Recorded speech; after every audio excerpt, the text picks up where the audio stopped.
आशा देखते रहते हैं कि हमें बचाने के लिए कोई आएगा और 90 मिनट के बाद उनकी मृत्यु हो जाती है। फायर ब्रिगेड वाले भी उस गड्ढे में नहीं गए तो उनको डर था कि इतने ठंड पानी में जाएंगे तो हमारी भी जान चली जाएगी। नमस्कार दोस्तों, क्या आपको तैरना आता है?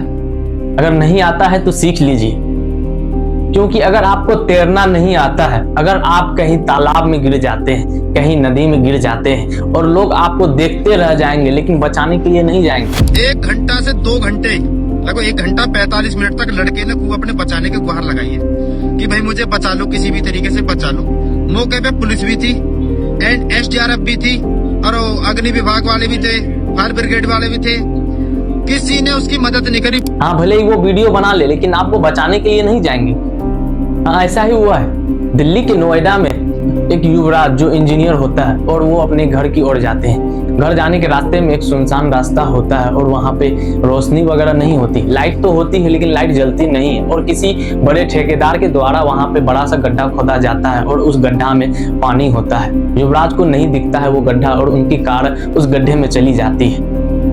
फिर क्या होता है? फिर वो मदद की गुहार लगाते हैं, अपने गाड़ी के ऊपर चढ़ते हैं और अपने पापा को कॉल करते हैं। उनके पापा जैसे तैसे भाग के आते हैं। अपने बच्चों को बचाने के लिए वो पुलिस को फोन करते हैं, फायर ब्रिगेड को फोन करते हैं। वो सभी आते हैं लेकिन उनकी मदद कोई नहीं करते हैं। SDRF भी थी और अग्नि विभाग वाले भी थे, फायर ब्रिगेड वाले भी थे, किसी ने उसकी मदद नहीं करी। बोल रहे थे ठंडा पानी है, हम नहीं जाएंगे अंदर, इसमें सरिया है। क्योंकि उन अफसरों को पानी में जाने से डर लगता है, उन फायर ब्रिगेड को पानी में जाने से डर लगता है। वो बोलते हैं कि इस पानी में बड़े बड़े छड़ है, इस पानी बहुत ठंडा है, अगर हम जाएंगे तो हमारी भी मौत हो जाएगी।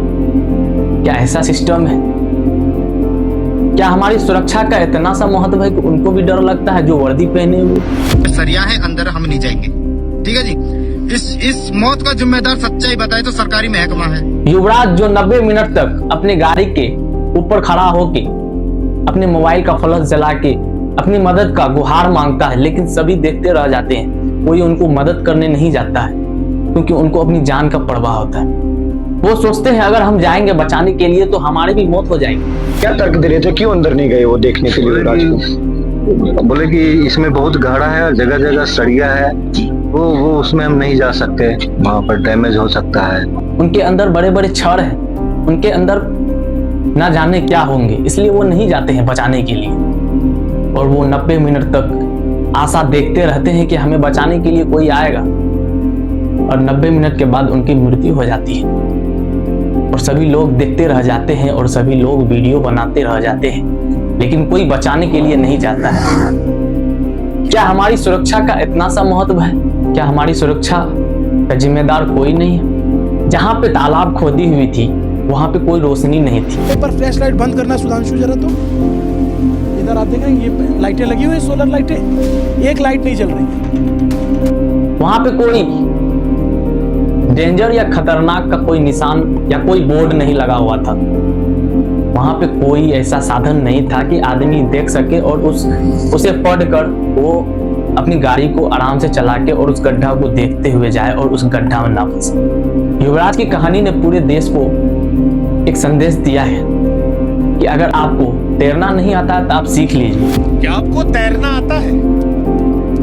अगर नहीं आता तो आज ही सीख लीजिए, क्योंकि जिस तरह से युवराज के साथ हुआ है आपके भी साथ हो सकता है। दिल्ली की नोएडा के वहां की इस तरह से कानून व्यवस्था ऐसे फेलियर होगी किसी को अंदाजा नहीं था। ऐसा हो सकता है? आप लोग कमेंट में जरूर बताएं। युवराज के पिता चिल्लाते रह गए, उन अफसरों के पैर पकड़ते रह गए कि मेरे बेटे को बचा लो। केवल रस्सी से ही वो लोग फेंक रहे थे और वहाँ रस्सी जा नहीं पा रही थी।